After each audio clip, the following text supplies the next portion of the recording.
This is an interesting question because I'm personally really excited about AI and automations in AI. And so what comes to mind for me is Performance Plus, which is Amazon's AI-powered Amazon DSP solution that really optimizes video and display performance. It's still early days for us at the portfolio, but we're seeing incredible results, lower eCPMs, higher ROAS, and I think about working smarter, not harder. And for me, that is Performance Plus. Our teams are spending less time manually adjusting bids and audiences and more time just reaching high-value consumers. Everybody's talking about AI. Right? And it's so broad, but I don't think that that's going away. I know that Amazon has implemented some really cool things as well.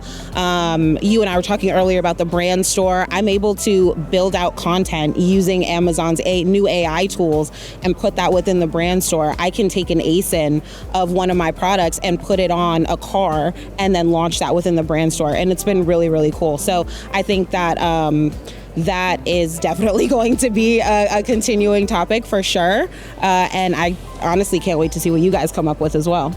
Let's dive into that AI story just a little bit. How do you envision specifically AI helping you sell more products, whether that be sponsored or sort of otherwise through your full funnel? How do you think AI is going to play a part in that? Or do you know? Yeah.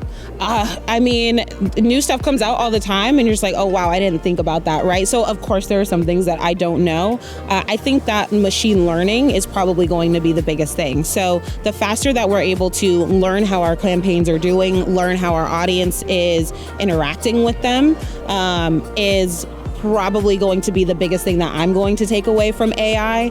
Those tools that give me the ability to move quickly, especially in this market where everything's going so fast, that's going to be the biggest thing for me. The thing on the horizon, and it's like the buzzword always, is AI and search. Like, how are we going to use Rufus? How are we going to use Lens AI? Like, how is that going to change the journey? I mean, for toothpaste, we make Sensodyne and Pronamel.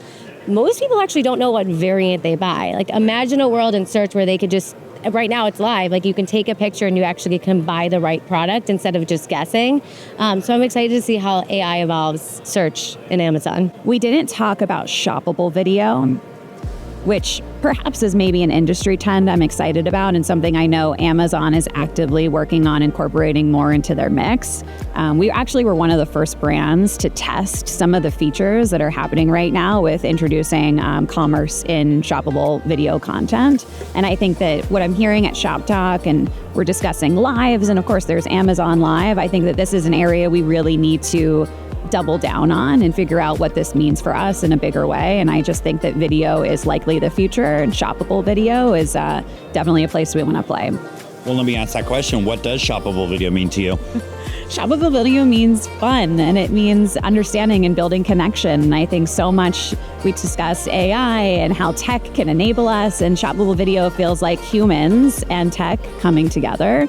Because at the end of the day, when you want to know if a product is good or not, you're learning from another human, and shoppable video feels like it could be a friend or a relative doing that versus just a stranger on the internet.